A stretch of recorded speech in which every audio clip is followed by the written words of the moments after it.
Hey everybody and welcome to Work to Game. My name is Brian and in this guide we're going to be diving into the Astrologian, talking about the skills, their abilities, and more, as well as laying it out on a controller for you, giving general tips and tricks.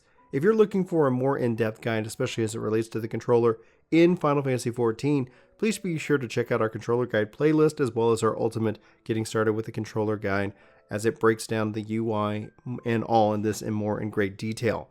If you guys have any questions, always hit us up in the comments below or check out our Discord server where you can ask us questions obviously in more real time than we have here in the comments on YouTube.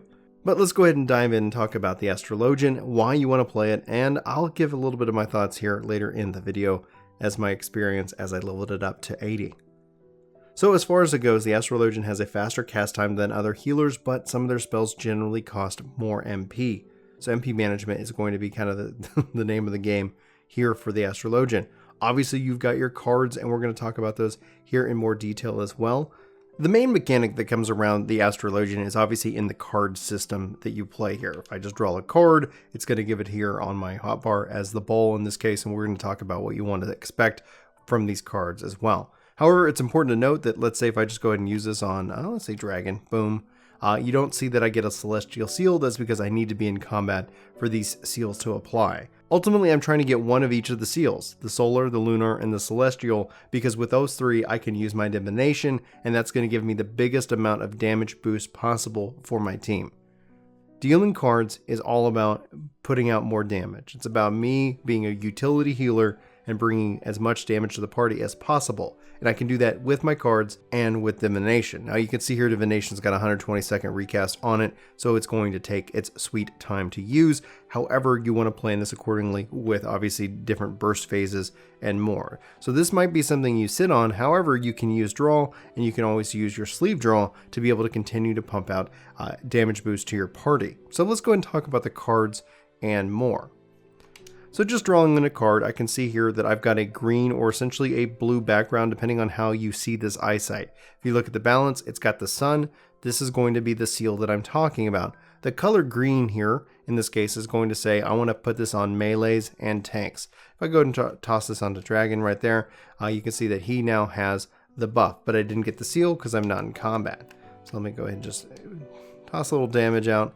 Let dragon go do his thing. He still retains the buff, mind you. So that's the only difference when it comes down to managing your cards effectively.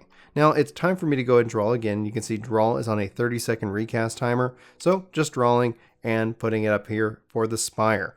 This has got the purple background and it's got the celestial seal right here. So what this means is that with a kind of a red or a purple background, you want to put this on a ranged caster or a ranged DPS and or your healers. That's going to give you the most buff possible. Let me go ahead and just put this on myself. And there you can see, because I'm in combat, now I have the celestial seal applied. Let's go ahead and take a look at all the cards real quick, namely because this is really important. The color, I'm telling you, is where you want to go. So ultimately, you just need to know which color should I go to, which, kind of target person in my party. Red, purple, that's what I'm calling it, is that ranged and that healer. Blue, green is that melee and that tank, but these are going to be the cards that you get. So you can see here the balance, the arrow, the spear, the bull, the ewer, the spire, and then we have the different ones, the Lord of Crowns and the Lady of Crowns as well. So when you put it on the appropriate role, in this case melee DPS or tank, you're going to get 6% of a damage boost to that player. However, if you misfire and put it on the wrong person, you're still going to get damage up, but in this case it's only going to be 3. And this is the same for each one of these. The biggest change coming off of the previous iterations of the job is that the cards all did special buffs. Those have all been removed, and they're all focusing in on this 6 or 3%, with the exception of Lord of Crowns and Lady of Crowns.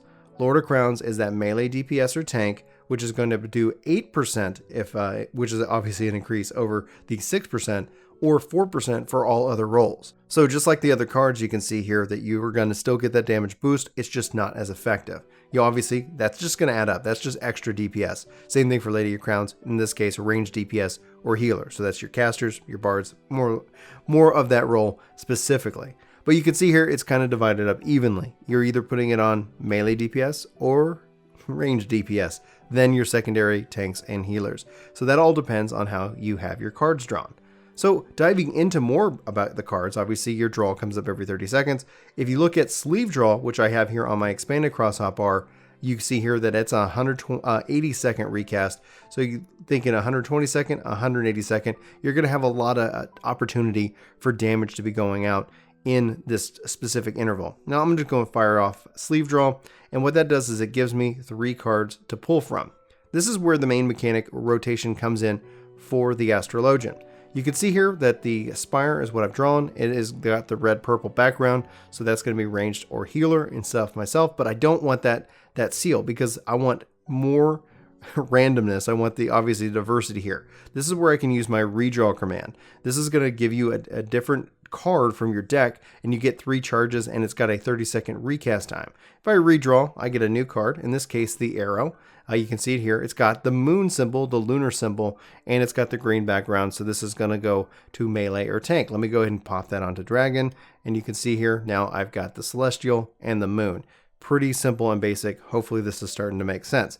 Obviously my sleeve draw is worn off in this explanation, but thankfully draw is up and ready to go, and it looks like I've got the sun. So I did not plan this. This is fantastic. Thank you, RNG, Jesus in this case. So I'm not going to redraw in this case, but you can see I'm already back up to 3 charges here. So this gives you the ability and how you try to manage the random chaos out there. Let's go ahead and put this on myself because that's the best way to get the most damage. And now you can see here, I've got all 3 symbols, and I'm getting this wonderful little graphic that is highlighting that I am ready to go. You can also see with 3 symbols, Divination is ready to go, and I'm going to get the additional 6% benefit to all of my party members. This will still show and highlight once you have 3 seals, so don't look at the the highlighting arrows or the lines going around the skill as an indication that you have the maximum benefit. But just keep that in mind. Now let's say you didn't have this effect and you're ready to go. You had 2 suns and a moon. You can still draw. You can still use the card and get the symbol necessary. I'm not going to do that because I love how Divination looks. Popping that off. Boom. Everybody's got it. I can still place cards out on my targets, and that begins my next seal gathering opportunities. Now, if there's anything I missed in covering the cards or how you rotate and how you draw and how you apply these cards, please let me know in the comments below. I'd like to make sure that everybody has a good understanding of it because it can actually be quite a fun mechanic. It has been simplified, but overall, I think it ends up a little bit easier to understand. So now that we've played with our cards, let's go ahead and talk about our stances and go over our abilities in more detail. So you can see here I've got my various stances locked away behind my hotbar 2, in this case, my expanded hotbar. Again, I cover this in my Ultimate Controller Guide, so I'm not going to cover it here, and yeah, check that out, let me know, link will be in the description. But easily to jump over into 2 so I can highlight over the abilities we can focus in on our Nocturnal Sect and our Diurnal Sect. The best ability in my mind that we get, especially here at level 80, is the Neural Sect, and we'll cover that here in just more detail, but let's start with our Nocturnal.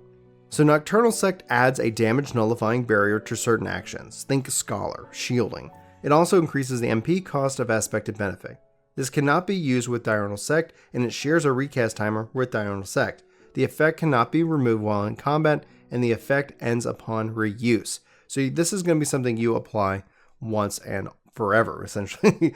Just make sure it's on. Sometimes when you level sync, you'll end up having it turned off. You might be in a pool and you're like, what's happening? Why am I unable to access all my skills? Now, Diurnal Sect, this is going to add a regen effect to certain actions. It cannot be used with Nocturnal. It shares a recast timer with Nocturnal, and obviously it cannot be removed while in combat, and the effect ends upon reuse. So both of these are going to make up your healing kit. So this is going to open up at level 30, and Nocturnal opens up at level 50, while Neural Sect opens up at level 80. So this is not a permanent stance. This is going to be something that basically turns on both stances for you. This is going to increase your healing magic potency by 20%, and essentially Aspected Benefit and Aspected Helios are going to receive both the effects of Diurnal and Nocturnal Sect. So it's going to add a regen, and it's going to add a shield. So Nocturnal, think Scholar, think shielding, think preventative. This is going to be something really good to pair with a white mage. And then think Diurnal. This is going to be your regen. This is going to have think something you're going to pair with a Scholar. Now, if you are teamed up with another Astrologian, try to communicate and see who's going to give you the best stance possible. Now, we did talk about how Astrologian has the fastest cast time. They also have a skill called Lightspeed. This is going to be learned at level 6, so you're going to have access to it really soon. It also has a 90-second recast time, so you're going to use this quite often as a scholar. This is going to reduce the MP cost by all spells by 50% and the cast time for all spells by 2.5 seconds. So if we just go look at a simple cast time of 1.92 seconds, this is making your spells instant. And then here I've got Swift Cast. This is a cross roll ability. This is going to make one spell an insta cast, and it's going to recast every 60 seconds. I love to pair this with Ascend because that is my insta raise. You can see here with 7.96 seconds can still be benefited from Lightspeed to reduce the overall cast of raising your party members. Then here we'll cover Malefic here 4 as a part of a macro, but just so you know, this is your big one-hit punch spell. In this case, it deals unexpected damage with the potency of 250. These spells all upgrade, so it's just Malefic, the 4th level version of it. And that's essentially how I've got those hotbars set up for hotbar 2. Alright, so let's kind of dive in here. Over here on the top hotbar, we've got our sleeve draw. We cover this as a part of our card system. This is going to allow you to draw up to 3 cards back to back to back. This is really great for also getting into divination, but this also allows you to apply multiple card effects to obviously your party. So this says it draws a card from your divining deck and grants 2 stacks of sleeve draw. So this is going to last for 30 seconds, and the sleeve draw effect, using your drawn Arcanum or executing undraw, consumes a stack of sleeve draw and draws another card, basically giving you the ability to fire off 3 cards back to back to back. We covered Nirondal Sect, and then here you have the draw ability. This is going to be a 30-second recast, so you're going to have every 30 seconds the ability to apply a buff to a party member. This draws 1 card from your divining deck and allows you to use it, then followed up with play or minor arcana. So to show you guys play, this is going to use obviously the card that is in your hand and actually use it. Before, it used to all be connected to the 1 button. Now it's its own separate button, and you can see here I have it on the A and the Y buttons respectively, because as I'm moving, I want to have access to be able to apply these effects as needed.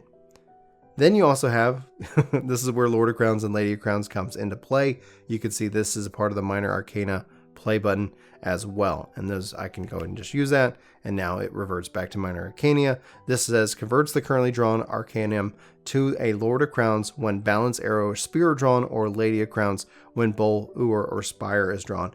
Only 1 Arcanum effect can be applied to a target at any one time. And that is learned at level 50.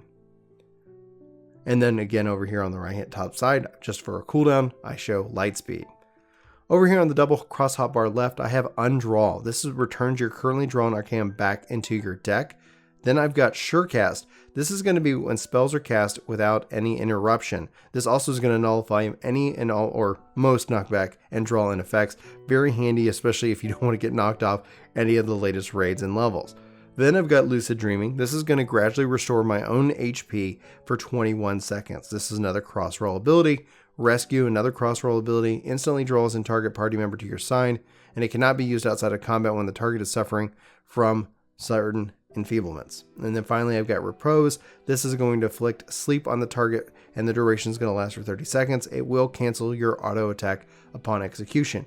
You'll notice with all of these 4 abilities, they are the same, especially on my White Mage. The reason you want to set up skills, especially if you're playing the same kind of role, different job, like White Mage or Scholar, try to keep skills lined up that are very similar in function, so that way it becomes a bit of muscle memory. You're not end up doing too much work overall when it all comes in, when it's all said and done. On the right hand double cross hotbar, Neural Sect, we've already covered that, about the 20% boost, as well as applying both diurnal and nocturnal. Then I've got Sleeve Draw. We've covered that as a part of getting all those sleeves and draws put together. Then you got Horoscope. Horoscope was for me a personal challenge. It took me a little bit to understand how this ability worked. What this does is it says it reads your fortune and those of nearby party members, granting them Horoscope, and that's going to last 10 seconds. The effect is upgraded to Horoscope Helios upon receiving the effects of Helios or Aspected Helios. That's going to last 30 seconds. Reading the cards a second time will restore the HP of those under either effect, with a Horoscope Cure Potency of 200 and a Horoscope Helios Cure Potency of 400. What does that mean? Well, what that means is that as I'm playing the game, I can go ahead and use Horoscope. Now, as it counts down for 10 seconds, if I go ahead and cast either Helios or Aspected Helios, then that's going to be upgraded, and then I can come back and follow it up with another Horoscope. Boom. And that's going to use that ability for another additional cure. So this is a way that you can really get a lot of cure out in a short period of time. Obviously, the first Horoscope doesn't help, but this is great to be able to pair with Helios or Aspected Helios. So you want to use Horoscope, either Helios's, and then you finish it off with Horoscope again. So you get that initial 10-second window to cast either Helios or Aspected Helios. Then you get 30 seconds kind of stored away to be able to pop off an additional cure. So Horoscope again being the 200, and then Horoscope the Helios. Then you get the then you obviously get the additional 400. So you get an extra boost of a cure. You do only get the 200 if you just pop it off initially. That's what that is telling you right there. And we've also already covered here Lightspeed. Now we've got Collective Unconsciousness, and this is a big page of text here. So let's break it down. It creates a celestial ring around the caster. Let's go and show that as well. Oh, I need to be in a sect. All right, so now that I've turned on a sect, you can see here, now I have access to those abilities. So that's a good lesson. Good job, Brian. All right, so Collective Unconsciousness, it creates this nice barrier field. You can see it. You can see it going around my character, and he is channeling it. If I move at any point, it is going to cancel that ability. So you've seen it. That's what it looks like. So this is under Diurnal Sect. You can see it reduces the damage taken by 10% and applies Wheel of Fortune to self and any party members who enter. This is going to last for 18 seconds. The Wheel of Fortune effect for Diurnal is regen. So you're going to stand there, you're going to put a regen on everybody, and it's going to reduce damage taken by 10%. It's got a cure potency for regen of 100, and it's going to last for 15 seconds. That's pretty powerful when you break it down. Nocturnal, though, grants healing over time and applies Wheel of Fortune itself to any party members who enter. Its cure potency is going to be base 100. It's going to last for 18 seconds. The Wheel of Fortune effect for Nocturnal is going to reduce damage taken by 10%, and it's going to last for 20 seconds. So by default, this is kind of how it works. If you're in your Diurnal effect, by stepping into this area, you're going to save 10% damage. So it's going to help, reduce any incoming damage. Makes sense. You're also going to be granted a regen effect with a cure potency of 100 for 15 seconds. Cool. So you can run around. So it's really good to kind of bring this in, especially on a 60-second. You can see here, hey, let me just add another regen to you. Or in the other form, Nocturnal, you're going to be able to reduce damage taken as a shield for 10 seconds. And this is going to be a buff that's applied as a part of the Wheel of Fortune effect. And you're still going to also have that cure potency for 18 seconds. That is the lasting of how this ability works. Obviously, I think that it moves, you're good to go. Hopefully that makes sense. If I misstated anything, let me know in the comments below. I'll be sure to follow this up because it is a lot of text there. All right, then we've got our Celestial Intercession. This is going to restore your own target party member's HP with a cure potency of 200. Now, your Diurnal Sect effect is going to erect a Magitek barrier, which nullifies damage equaling 200% of the amount of HP restored. So it's going to add a shield to them. Shield is going to last 30 seconds. Then Nocturnal effect, in this case, it's going to add a regen to them with a cure potency of 150, and that's going to last for 15 seconds. And the effect cannot be stacked and can only be executed under the effect of Diurnal Sect or Nocturnal Sect. The reason I put it up here to easily kind of pop this off is for the fact that it is the same spot that I have for my healer to be able to apply a shield to them as a target. So mentally, I want to be able to constantly use that one there as well. We cover Divination as a part of our cards, but just to break down what it says in text, increasing damage dealt by self and nearby party members. It's going to last for 15 seconds. Can only be executed after obtaining 3 seals of Arcana by playing at least 3 Arcana. Effectiveness is determined by the number of different types of seals in play. So for 1 seal, you get 4%. For 2 seals, you get 5%. And for 3 seals, you get 6%. So you can fire this off with just 1 seal when you're ready to go if you need that additional boost. So that's really handy to be able to have access to that so soon. It's got a 120-second recast time, and it's acquired at level 50. So you're going to see this at pretty much all the high-end or the end game or past end game content that we've had in the game itself. Now, Synastry here is a really unique, interesting ability with a 120-second recast time. So it's got a longer recast time here than I would prefer, especially for the effect the ability does. But this is going to generate a bond with your target. So think kind of dance partner as with in the case of healing as opposed to dancer. So what this is going to be anytime you cast a single target healing spell on yourself or the party member whom you are bonded with, you're going to recover HP or they're going to recover HP. In this case, 40% of the original spell. So this is helpful. Now it's single target, so if you've suffered a lot of damage and they've suffered a lot of damage, this is something great to bring you both back up quickly if you're not able to take advantage of obviously your AoEs and your HOTS. So this is a really nice ability for just managing overall healing in the long run. Now you can see here for Astrologian, I've got it set up with a lot of different macros, and that's namely because I like to focus on healing, especially as I'm leveling with the target. Now you can easily replace any of these macros with the abilities themselves. So what we'll do is we'll just kind of go through it. I'll show you the macros, but we'll talk about the specific abilities here in the action and traits window just in a second. So just kind of bear in mind. So here I've got redraw. We talked about you can kind of, pick a new card from your deck. You get 3 charges. You can do it pretty much instantly and just kind of pick out 3, but then eventually you're going to be on that cooldown, and so you're going to have to wait for it to charge up. And then we also talked about our Arcanum, and then we have here Gravity, Malefic. So this can be Malefic 4. Gravity is going to be your big AoE, casting ability here. Combo, so that's going to be your dot. Then you have your draw, your play, your draw and play abilities. And then you have Earthly Star. This is going to be allowing you to set it down on target. The only reason this is macroed is so that it will automatically put it down at the area that your target's at. Otherwise, you can go from there. Now, once you've used your Earthly Star, you can let it automatically detonate for damage and healing to the target area, and it's going to continually get stronger as it remains out. Or if you need to, you can you can detonate it easily on your own, and you can see here the effect is quite stunning, and then it gets this nice, beautiful little Astrologian-esque effect there. Now, on the right-hand side, a lot of this is laid out just like my other healers, trying to keep things in line. We're going to start on the left-hand side here, so you can see Aspected Helios. This is going to restore your own HP and the HP of all nearby party members with a cure potency of 200, and it's going to add a regen effect, which is going to have that cure potency of 100 for 15 seconds. This cannot be stacked. Now, Nocturnal Sect effect is going to grant a Magitek Barrier which nullifies damage equaling 125% of the amount of HP restored. So this is going to add that shield to the entire area of effect here. This effect cannot be stacked with the other Scholar's Galvanize, but it can be stacked with other abilities. So it can only be executed while under the effect of your Diurnal Sect or your Nocturnal Sect. Otherwise, it's just not going to be a button. It's just going to be inactive. Then Celestial Opposition. I love this ability very, very much. It's going to restore own HP and the HP of all nearby party members with a wonderful cure potency of 200. Diurnal, you're going to get a regen with a cure potency of 100 for 15 seconds. Cannot be stacked. We see that a lot. Then you've got your Nocturnal Sect effect. This is going to erect a Magitek Barrier around which nullifies damage equaling 125% of the amount of HP restored. It's got a 30-second duration, and it can only be used while under the effect of either Diurnal or Nocturnal. So what does this mean? This has got a 60-second recast time. This is just fantastic to be able to pop off and use as necessary.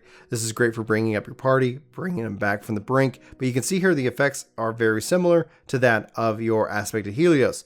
Aspected Helios you can keep using. This has got the 60-second recast time, but it's instant. Fantastic to especially pop this off, get them started healing, then use your recast time. And again, the cast time is not that long for the Astrologian at 1.92 seconds there. Then we've got our just normal Helios, good old normal Helios. This is going to restore your own HP and HP of party members for a cure potency of 330. So you can see obviously much more powerful than this, but this does add the regen or the shield. So this is going to be a little bit more AoE healing as necessary. And so that's just what it is. And then you have Insuna, which is your removes a single detrimental status effect from your target. You'll see the ones that you can be removed with the little blue bar under the icon from the party list. So just kind of pay attention to that. All right, so next up, Aspected Benefic. This is the same place I put Regen. So again, keep in mind that Instacast ability that you can move and run and apply this hot to your target, your healing over time ability. It's going to restore your target's HP. It's got a cure potency of 200. It's also going to add a regen effect with a cure potency of 200 that's going to last for 15 seconds. That's a powerful hot right there. Now Nocturnal, it will put a Magitek Barrier, which is going to nullify damage equaling 250% of the amount of HP restored. So that's going to last for 30 seconds. Now this can't be stacked with Galvanize, can only be executed while under the effect of Diurnal Sect or Nocturnal Sect, so just keep that in mind. But it's a very powerful spell, and so the fact that it's instant really makes it nice and easy. Then I've got my Benefic. This is my basic cure, my basic healing spell. It's got a cure potency of 400. It's going to restore target's HP, and you get a 15% chance that Benefic 2 will restore critical HP. If we take a look at Benefic 2, Benefic has a faster cast time at 1.44 seconds. Benefic 2, just like with Aspected Helios, and Helios is going to be at 1.92 seconds. So this outside of your instacast, this is going to take just a little bit longer to fire off, but you can see cure potency here at 700 versus cure potency here at 400. But if you look at the MP cost, it definitely goes up by quite a bit. Overall, when you get that instant guaranteed crit, this is going to be something you're going to want to heal and use quite often. So just kind of pay attention to that. Whenever it's kind of glowing, you want to use it and go from there. Essential Dignity, this is going to restore your target's HP, and it's got a 400 cure potency. Now the potency increases up to 1100 as the target's HP decreases. So this is kind of like your oh no moment, but you have a maximum of 2 charges, and the recast time on those charges is at 40. Now prior to level 80, you're not going to have those charges. It's just going to be a single one-off, but keep that in mind. It's pretty cool that it does scale with your target's HP, so it can be rather potent, and it's fantastic, especially with the charges. It allows you to kind of get a lot of movement. One of the things I do want to point out is you can see here with instacast abilities, Essential Dignity and Aspect and Benefic, this gives me the ability to move on the go and still be able to pop off cures. Well, obviously I have to do my own cast, or I need to compare this or apply this with Lightspeed. So as a Astrologian, you have a lot of movement abilities to be able to get out there and heal people up. So we've covered the abilities. Let's talk about the ones that I missed, because I've got a macro, and then I'll show you the macro if you're so curious and inclined. We could sit here and talk about Malefic, but as this grows, you're going to see this scale. So let's go look at Malefic 4, and you can see the numbers here. So this is going to deal aspect of damage with a potency of 250. It's going to cost MP 400, learned at level 72, so it's going to upgrade at that time, and it's got that 1.4 cast time. Very, very nice and clean and easy to use. Then we also have Combat 3. This is going to have that MP cost of 400. It's got a potency of 60, and it's going to last for 30 seconds. So putting this on your target, it's going to keep dotting him with that 60 potency, and that's just going to be great damage that you can have. Then you can focus in on healing and going from there. Let's talk about Earthly Star. So here's a big one. Deploys an Earthly Star in the designated area and grants the effect of Earthly Dominance. That's going to last 10 seconds. Now, executing your stellar detonation while under the effect of Earthly Dominance creates a stellar burst, dealing unaspected damage with a potency of 100 to all nearby enemies. It also restores your own HP and the HP of all nearby party members. Cure potency is going to be 540. Now, after 10 seconds, Earthly Dominance effect is changed to Giant Dominance. That's going to last another 10 seconds. Now, waiting 10 seconds or executing the stellar detonation while under the effect of Giant Dominance creates a stellar explosion, dealing unaspected damage with a potency of 150 to all nearby party members. This also restores your own HP and HP of all nearby party members by 720 with a 720 cure potency. So use this. This is going to be great. And the recast on it is 60 seconds. This is great for whenever the tank settles on a spot for the pool. So if he does a big pull or a small pull, wherever he ends up standing, it's great to just kind of put it right where he's at and go from there. Lastly, let's talk about Gravity. Gravity is your ranged AoE kind of holy spell, but you're casting it from afar. This deals unaspected damage with a potency of 140 to the target and all enemies nearby it. You'll notice right here there is no damage fall off to this ability, which is great because that means you can cast it from afar and really benefit overall from the spell itself. Okay, so now let's quickly take a look at our macros. You can see here Earthly Star, pretty simple and basic. This is just using AC Earthly Star with the T. What that means is that whatever I'm targeting, that's going to use the ability on that target. Really handy, especially when you're targeting the tank. You know, like I don't want to mess with it as a controller player. It's just clean and easy and good fun. Gravity though, this is where my attack spells have changed a little bit. By default, I'm trying to do target of my target, which will fail if I'm targeting the enemy, and thus it will fall through to just gravity of my target. So that's going to cast gravity on whoever I'm targeting. If I'm targeting the tank, it's going to say, well, you know, it won't cast it if I'm on the tank, but it will cast it on the tank's target. That's what that TT stands for. Here you can see I do the same thing for Combust and for Malefic. So essentially, it's like if I am focusing in on the tank or whoever I'm targeting, in this case, probably one of my party members, is going to try to use the spell on their target first. So I'm not sitting here having to worry about managing it. You can kind of use this. I would recommend being careful with macros. You can find that it's not as efficient. You can't queue up a spell like you can when it's not in macro form. Hopefully we'll see an evolution in the macro system at some point down the line, but for now, it is what we have. So just kind of use this if you so desire. This is going to hopefully get you comfortable with healing a single target, because that way you can continue to also be able to heal them and hopefully feel comfortable not having to switch targets, but be able to put out damage to whomever they are attacking. So just kind of play around with it. And again, it still also gives you the freedom because of fail through to be able to put it on any target that you're specifically targeting. Because, if an enemy's targeting a party member, you're not going to cast the negative spell obviously on your party member. So it's going to fail through and focus in on the enemy that you're targeting. So that's kind of how I got it set up for the Astrologian. I find it comfortable. You'll notice that I don't do that for White Mage, and I do that to kind of highlight and play around with both to see if there's a real big difference. And so far, with all my testing, with all my Eden runs, there isn't. It's a lot of fun. Hopefully you guys, whether you use this or not, find it useful and interesting regardless. With that concludes the Astrologian 101 and Controller Guide. If you guys have any questions, I'd love to hear from them. I'd love to know your thoughts overall about the job. I can say I was pleasantly surprised. At first, very disappointed. When I played it out at the media tour and when I first started leveling it, there was definitely a learning curve. It had changed a lot from how I used to play it.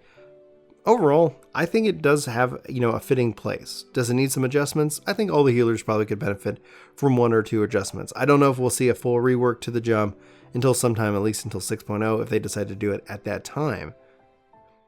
The cards of themselves, I wish they did something else, but from a game design perspective, I see why they took it out. I'm not justifying it, I'm not excusing it, but when I got to 80, the job felt pretty complete. It felt like I had a lot to do, and obviously overall with the changes to healers, I'll be sure to kind of put together a kind of overall healing opinion piece regarding the White Mage Scholar and Astrologian for you guys some point in the future. And that reminds me, if you were new here, and you're still with the video, be sure to subscribe if you want more Final Fantasy content, MMO content, video game content here at Work to Game. My name is Brian. I thank you so much for hanging out. Appreciate you watching the video. If you enjoyed it, hit that like button. And yeah, let me know if you have any other jobs that you'd like to see for guides on the channel and more. Anyway, like I said, my name is Brian. Hope you guys have a fantastic day. Take care. 100 billion dollars. Hey, thanks so much for watching this video. I hope you enjoyed it, and I hope that if you're new here, you hit that subscribe button, you come back for more. I hope you hit that like button, that share button, that alpha button, that omega button. If you haven't seen that omega button on YouTube, I'd be very careful about pressing it. Only do it under dire circumstances, but you won't regret it.